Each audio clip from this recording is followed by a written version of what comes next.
Olá, espero que todas e todos estejam bem. Estamos iniciando mais um episódio. Por onde começar o estudo da história das Américas.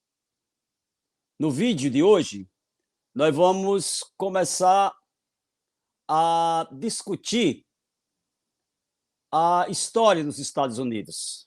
Eu costumo falar de apontamentos para uma história dos Estados Unidos.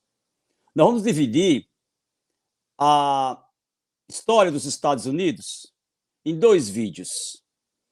Neste vídeo, nós vamos tratar da formação, da expansão e da consolidação dos Estados Unidos.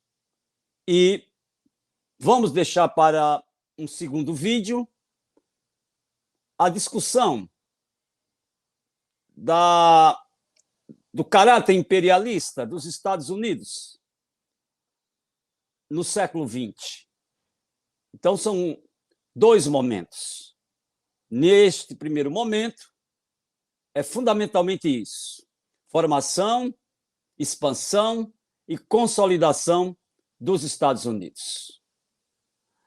Eu costumo dizer que, desde o início, uma aura de predestinação, de um destino manifesto, acompanhou o imaginário de parte dos povos que construíram os Estados Unidos, os chamados WASP, esses povoadores brancos, anglo-saxões e protestantes. Então, eu queria começar chamando a atenção para isso. Dito isso, é preciso trabalhar muito a ideia do chamado destino manifesto. Destino manifesto, que vai marcar muito os Estados Unidos no século XIX. Eu também costumo dizer que Andrew Jackson, que foi presidente dos Estados Unidos de 1828 a 1832, e depois de 1832 a 1836, ele é um pouco a personificação ideológica do Destino Manifesto. A ideia-chave da ideologia do Destino Manifesto e a própria noção de democracia para o cidadão norte-americano médio, isso tudo se traduz na figura do Andrew Jackson.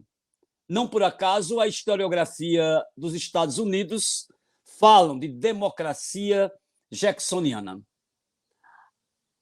A orientação do Andrew Jackson, ela representou a naturalização da política expansionista dos Estados Unidos. Só para lembrar você que está nos vendo e ouvindo, os Estados Unidos cresceram, expandiram o seu território num patamar de mais de 60% nesse período, que vai de 1820 a 1840. É durante o governo, inclusive, do Andrew Jackson, que o Alex Tocqueville ele visita os Estados Unidos, escreve o seu clássico A Democracia na América. Está aqui o clássico do Alex Tocqueville, A Democracia na América. A Democracia na América. E esse livro ele é publicado em 1835. Portanto, durante o segundo mandato, já a segunda metade do segundo mandato do Andrew Jackson. Aqui entra o mito da democracia americana. Aqui entra o mito da terra de oportunidades. Tudo isso está ligado ao rol de racionalizações que se criou para explicar e justificar a expansão. Como diz muito bem, não sei se eu estou com um livro aqui de fácil acesso, mas há um livro do Gerson Moura, Estados Unidos e América Latina, é um livrinho básico do Gerson Moura, em que ele trata desse rol de racionalizações que se criou para justificar, para explicar e justificar a expansão dos Estados Unidos no século XIX. O Gerson Moura, infelizmente, morreu de modo prematuro, um historiador brasileiro de grande qualidade, que se especializou no estudo dos Estados Unidos e das relações Estados Unidos e América Latina. Bom, feita essa observação, a história do que hoje chamamos de Estados Unidos, ela está pontuada de mitos, ideologias, e isso se estende no intervalo de tempo muito longo, que vem desde, digamos assim, o início da colonização inglesa. Todo um mapa de ideologias nos Estados Unidos da América, eu diria que data do mito fundador. O que é esse mito fundador? A viagem do Mayflower. É uma embarcação que traz os Pilgrim Fathers, os pais peregrinos, que são esses protestantes anglo-saxões que estarão no início do processo de colonização. Eles, na verdade, eram 102 colonos e eles representavam um terço desses 102 colonos. Mas no imaginário norte-americano, na historiografia norte-americana, o que conta são esses tais pais peregrinos. Em um lugar em que se observava uma rocha, uma grande rocha, Plymouth Rock, eles vão fundar essa colônia de Plymouth, e é o primeiro assentamento de uma série que daria origem à chamada Nova Inglaterra. Tem um livrinho muito legal, embora o nome do cara seja Walter Schilling, é um historiador do Rio Grande do Sul, bastante conhecido dentro da história, está aqui um livrinho dele. O livrinho dele se chama América, a História e as Contradições do Império. E nesse livro, ele retoma essa noção do mito fundacional. Ele fala que esses colonos, que chegaram em 1620, eles salvaram-se de morrer de fome e de frio graças ao auxílio dos indígenas locais. Graças ao auxílio dos indígenas locais, que lhes alcançaram alimentos suficientes, ofertando-lhes perus selvagens, milho, e para que esses colonos pudessem continuar a sua jornada. Eu acredito que todos, ou quase todos e todas, sabem que na quarta quinta-feira do mês de novembro se comemora nos Estados Unidos o Dia de Ação de Graça. E é para lembrar esse episódio aqui que o Walter Schilling trata no seu livro América, a História e as Contradições do Império. O que eu acho mais importante no livro é quando o autor, o Walter Schilling, ele trata de escrever ao leitor que não tem conhecimento dessa história, ou que conhece essa história muito parcamente, ele vai explicar quem são esses Pilgrim Fathers, quem são esses pais peregrinos. E ele vai definir esses pais peregrinos como fervorosos leitores do Velho Testamento, que vestiam os trajes de uma fuga e se nutriam da ideia de que constituíam nada mais, nada menos do que o novo povo eleito. E essa terra seria a nova terra, a terra da promissão, que deveria desempenhar, digamos assim, a função de uma nova Jerusalém. Eu digo para vocês, isso deitou sentimentos profundos na história, na memória e no imaginário norte-americanos. A ideia do povo escolhido, Chosen People, o povo escolhido, o novo povo escolhido por Deus, essa ideia prospera entre homens majoritariamente brancos, anglo-saxões, protestantes, que estariam supostamente investidos de uma missão, Que missão seria essa? Redimir a humanidade de suas fraquezas e de seus pecados. Essa imaginação, uma imaginação poderosa, ela no longo prazo, ela redundaria em um substrato psicológico, um substrato moral, para justificar o intervencionismo dos Estados Unidos em escala planetária. Não vou tratar disso hoje, mas já deixo esse elemento que o Gerson Moura, inclusive, trata muito bem no livro que eu apresentei há pouco, Estados Unidos e América Latina. Essa, aliás, é a base para ideologias como a do Destino Manifesto. Né? Em relação à ideologia do Destino Manifesto, quem quiser começar a estudar um pouco essa questão do expansionismo norte-americano, a ideologia do Destino Manifesto, tem um livrinho bem básico, A Formação dos Estados Unidos. A Formação dos Estados Unidos. É um livrinho da historiadora Nancy Priscilla Naro, e eu acredito que será de grande valia para quem... ela é uma historiadora norte-americana, e ela conta um pouco do expansionismo americano, quem é cidadão nos Estados Unidos, e vai até a escravidão e a guerra civil. Trata desses temas nesse livro, A Formação dos Estados Unidos. Para quem está começando a estudar a história das Américas, em particular a história dos Estados Unidos, é um livro que pode favorecer, digamos, esse primeiro contato. A Formação dos Estados Unidos, Nancy Priscilla Naro. Está aqui o livrinho. Nesse livro, ela vai dizer que o Destino Manifesto, essa ideologia, ela expressou as vagas ideias e os sentimentos expansionistas norte-americanos, em especial a expansão em direção ao Pacífico. Tá? Em direção ao Pacífico. Nós nunca devemos nos esquecer que as colônias, aquelas 13 colônias lá no início, elas se concentraram ali do lado do Atlântico. E no século XIX, quando os Estados Unidos já se formaram como nação, aí você tem uma expansão em direção ao Pacífico. Bom, em 1823, no contexto de afirmação dessa doutrina, veio ao mundo a não menos célebre doutrina Monroe.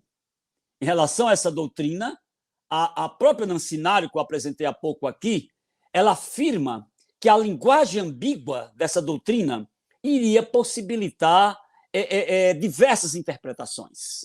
Diversas interpretações. Ao longo das décadas seguintes, pouco a pouco, essa ambiguidade ela foi se desfazendo. Ela foi se desfazendo. A guerra contra o México vai se dar de 1846 a 1848. Tá? Aí vão surgir estados como a Califórnia, o Texas, Nevada, Arizona, Novo México, Colorado. Ou seja, são estados que vão surgir na esteira da guerra dos Estados Unidos contra o México, de 1846 a 1848.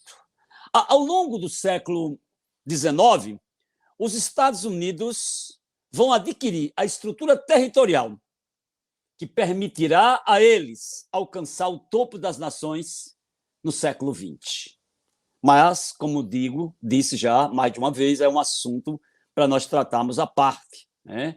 Bom, comparar os Estados Unidos no instante de sua formação, que se dá no último quartel do século XVIII, tá? Aos Estados Unidos de fim do século XIX, eu penso que isso nos permite entender que não havia nada escrito nas estrelas e que a transformação de uma jovem nação em um império poderoso se deu por meio de intensas e violentas batalhas. Intensas e violentas batalhas. Tem um livrinho do historiador pop, Leandro Carnal, Estados Unidos, da colônia à independência, que também é muito recomendável, é um livro que deve ser recomendado a quem está começando a estudar a história dos Estados Unidos.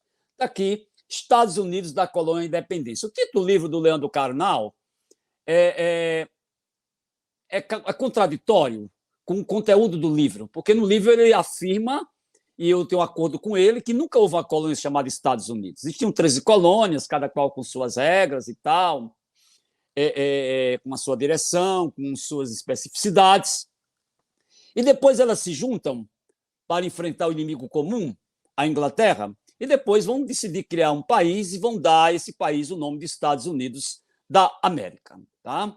Então, Leandro Carnal, ele estuda nesse livro a colonização, digamos assim, da Nova Inglaterra. Esse mundo protestante, durante esse período da colônia, ele manteve-se à parte de sua metrópole a maior parte do tempo. E praticamente um século e meio sem uma ação direta da metrópole em relação à colônia. A colônia, ela não tinha um plano... Não, na verdade, havia um plano da metrópole, mas esse plano ele nunca se desenvolveu plenamente.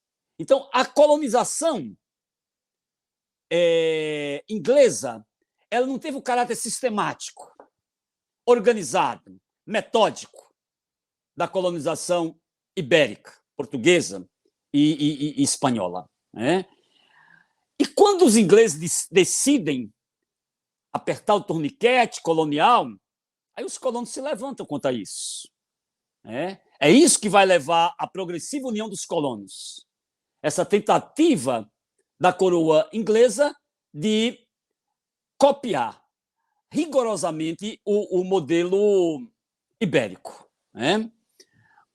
É isso que leva à independência de 4 de julho de 1776. É a famosa data da Declaração da Independência. Thomas Jefferson é o cara que vai escrever o documento. Aqui nós não estamos estudando as 13 colônias. Aqui nós não estamos estudando sequer o movimento de independência, porque nossa preocupação é o estudo da história da América contemporânea.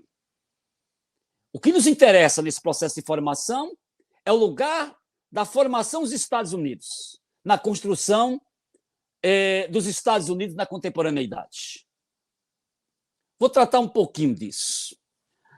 Qual é a referência de Thomas Jefferson quando ele escreve a Declaração de Independência? Ele não escreveu sozinho, mas ele é, talvez, o principal criador desse documento histórico. A referência dele, paradoxalmente, é John Locke. Por que eu falo paradoxalmente? John Locke era o queridinho da Inglaterra. E os colonos, os colonos da Nova Inglaterra, digamos assim, para facilitar a nossa conversa, eles vão se apoiar no John Locke para escrever a Declaração da Independência. O que atrai no John Locke? O princípio de que os humanos, em seu estado natural, eles nascem iguais e independentes. Isso é muito importante. E como é que eles nascem iguais e independentes e os que vivem na metrópole são mais iguais e independentes do que aqueles que vivem na colônia? Quando Thomas Jefferson, ele fala do direito à vida, o direito à liberdade, o direito à felicidade, ele está repetindo ao seu modo princípios esgrimidos por John Locke. E talvez do John Locke, os colonos vão extrair principalmente a ideia de que os súditos têm o direito de se levantar contra um governo tirano. E é nisso que os colonos vão se apoiar para fazer a guerra contra a coroa inglesa. Bom, eu não tenho como esticar muito essa conversa. Agora, eu quero dizer que, na grande festa da independência, da formação dos Estados Unidos, nós vamos ter setores que vão ser privilegiados e outros que vão ser, digamos que, deixados um pouco de lado. Falo, por exemplo, da população negra. A esposa do John Adams, Abigail Adams, a portuguesa, né, Abigail Adams, ela reclamava, e não tem lugar para as mulheres nessa república, né? E não havia lugar particularmente para os negros nessa república. O Davidson, não sei se eu estou com o livro do Davidson aqui fácil para mostrar aos senhores e às senhoras. Não sei onde anda o livro do Davidson, mas é um livro que poderia nos ajudar agora, mas está aqui. James West Davidson é um livro cujo título eu não gosto. Livro que vem assim, uma breve história de alguma coisa, já me deixa bastante preocupado. Uma breve história dos Estados Unidos, James West Davidson. Está aqui o livrinho. Tá. Também, para quem está dando os primeiros passos, vale a pena. Nesse livro, ele rememora uma discussão na qual as pessoas acusavam os fundadores da nação, os tais pais fundadores, olha lá, pais fundadores, de terem duas caras, duas fisionomias, principalmente porque pregavam igualdade enquanto mantinham pessoas escravizadas. Gosto muito, inclusive, de uma passagem desse livro do Davidson, James West Davidson, na qual ele afirma aqui no livro que Jefferson se sentiu desconfortável com a escravidão a vida inteira, embora nunca desconfortável o bastante para libertar os seus escravos, diz o Davidson. Bom, malgrado esses limites, a Revolução Americana é a primeira independência vitoriosa da América. E é vitoriosa depois de 5 anos de combate. Com a força do exército continental, com 5.000 soldados negros. Mas também, aqui nós não podemos de maneira nenhuma nos esquecer disso, o apoio da grande marinha francesa, que foi fundamental para que as 13 colônias rompessem com a dominação inglesa. As 13 colônias, elas experimentaram não só um sentimento de unidade, mas, concretamente, romper o pacto colonial quase meio século antes da América Ibérica. Aflora dessa luta o mito dos construtores da nação. George Washington, Benjamin Franklin, Thomas Paine, John Adams. E o novo país nasce como uma república federalista presidencial, na qual a escravidão foi solenemente mantida, e eu vou mais longe, aprofundada. Vencida a fase de estabilização da jovem república, os líderes políticos dos Estados Unidos adotaram como política externa uma política centrada no isolacionismo, que efetivamente irá perdurar até a Segunda Guerra Mundial. A esse respeito, eu não vou tratar disso hoje, não tenho como tratar disso hoje, vamos tratar disso à parte no próximo vídeo. Existe um livro do Perry Anderson, no qual ele trata fundamentalmente da política externa norte-americana. Não sei se eu estou com esse livro aqui de fácil alcance.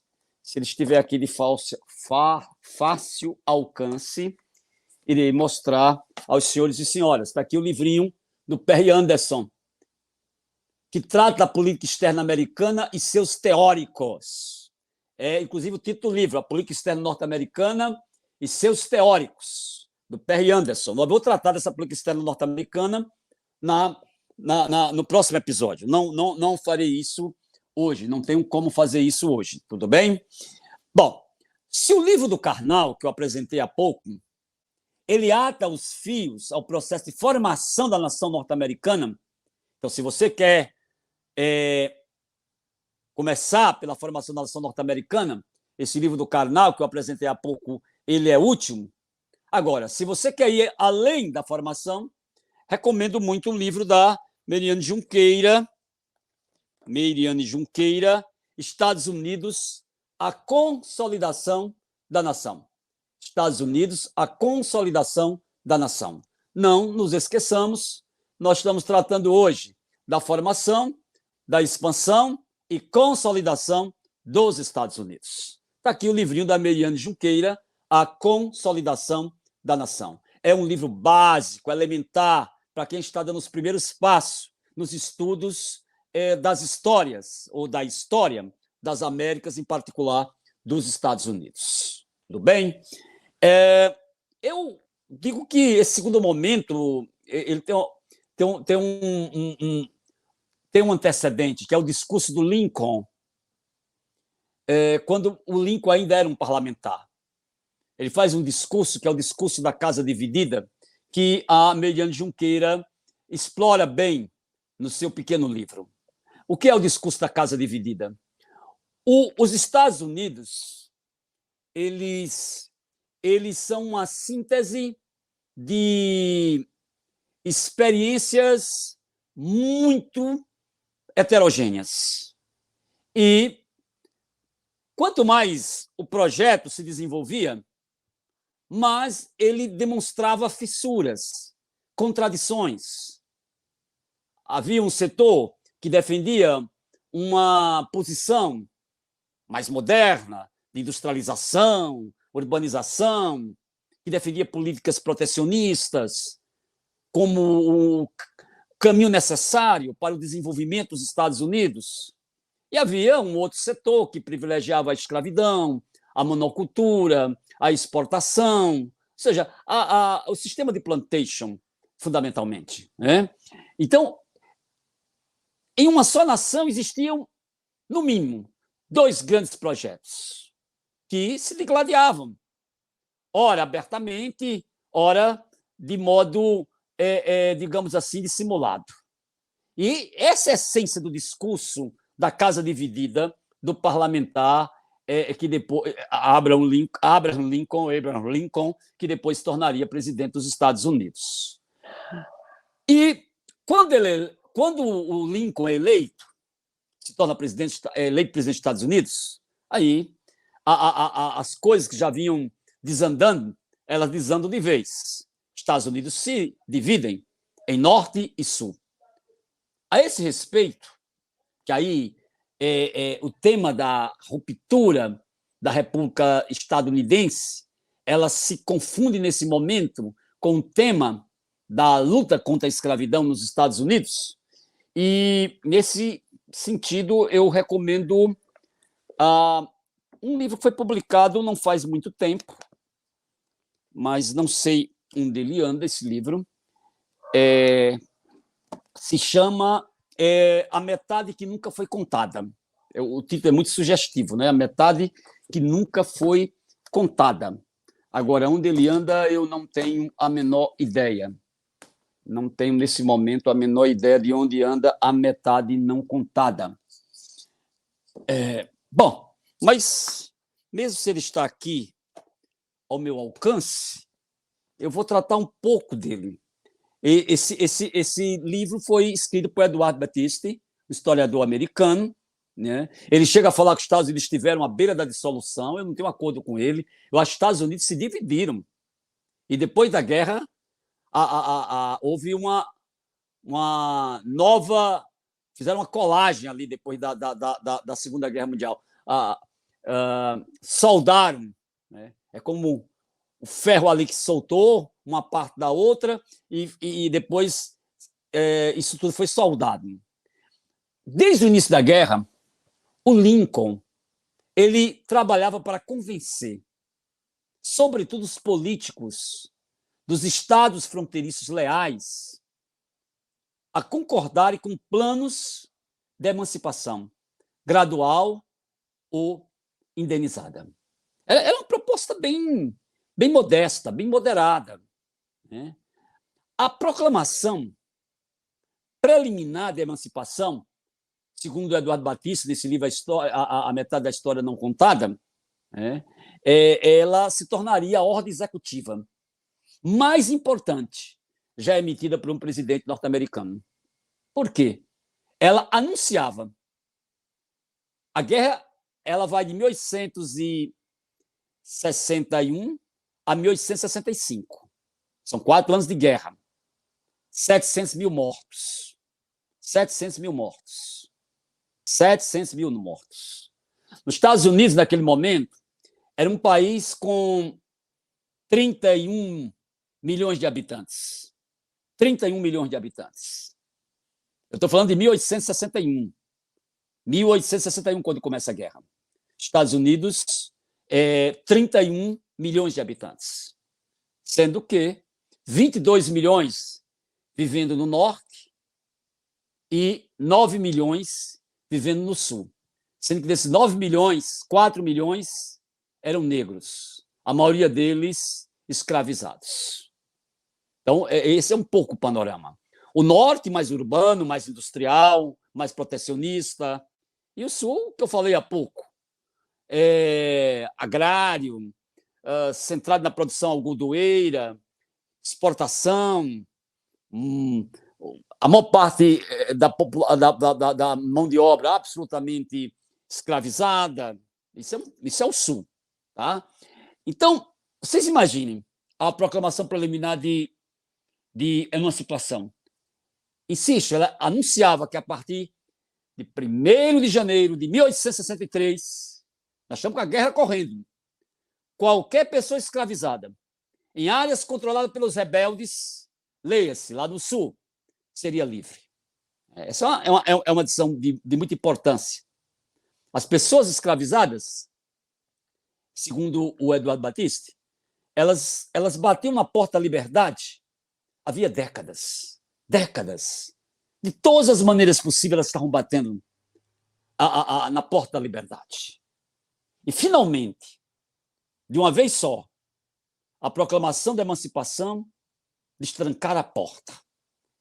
E, segundo esse historiador norte-americano, em seguida, os afro-americanos forçariam essa porta até abri-la completamente.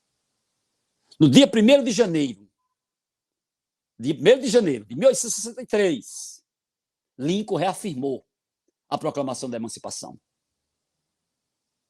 Ok? Também confirmou que o Poder Executivo cumpriria o mandato do Congresso, que permitia o Exército da União recrutar afro-americanos. Então, veja como as duas coisas se confundem.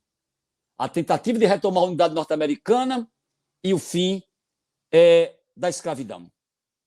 Tudo bem? Então, a escravidão começou a desmoronar. Os negros começaram a entrar no Exército da União para lutar contra o Sul. 40 mil soldados negros morreram na Guerra Civil.